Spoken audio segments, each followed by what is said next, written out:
21वीं सदी के नौजवानों, एक चुटकी नमक की कीमत तुम क्या जानो। एक चुटकी नमक जिसने बरसों से जमी ब्रिटिश सरकार की चूल्हे हिला दी, उसके सत्ता का जो पहाड़ था वो दरकने लगा। नमक कानून, नमक पर तो कर मुगल काल से भी था। मुगलों के समय हिंदुओं से 5% और मुस्लिमों से 2.2% नमक पर कर लगाया जाता था, किंतु उस समय स्वयं के द्वारा बनाया गया नमक कर मुक्त था। ब्रिटिश सरकार ने स्वयं किसान नमक उत्पादित करते थे, उस पर भी कर लगा दिया। 1928 में नमक पर दुगना कर लगा दिया गया।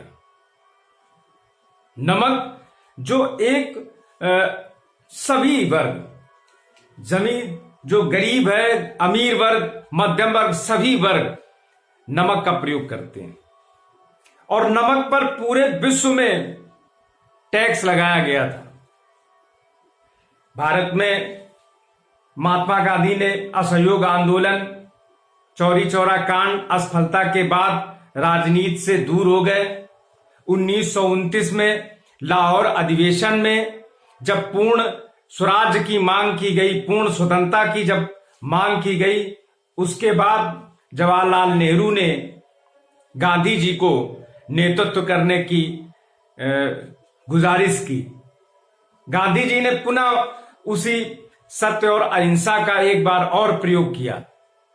नमक पर लगाए गए कर के विरोध में साबरमती आश्रम से 12 मार्च 1930 को दांडी नामक स्थान, जहां पर समुद्र का किनारा था, जहां जाकर के नमक बना करके ब्रिटिश सरकार के कानून का उल्लंघन करना था। 12 मार्च से पद यात्रा शुरू हुई। 78 उनके प्रमुख अनुयायियों के साथ में गांधी जी जहां जहां जाते थे संकल्प पत्र लिया गया। कोई भी अंग्रेजों की सेना या अंग्रेजों के ऊपर प्रहार नहीं करेगा, हाथ नहीं उठाएगा। उनके द्वारा चाहे जितना भी दमन किया जाए, तरुणाई भी, नौजवान भी गांधी जी के साथ कंधे से कंधा मिलाकर चलने लगे। कारवां बनता गया। 6 अप्रैल 1930 को गांधी जी दांडी पहुंच करके अपने हाथ से नमक बना करके उस कानून को तोड़ा। उसके बाद पूरे भारत में लोगों ने नमक बना करके इस कानून का उल्लंघन किया।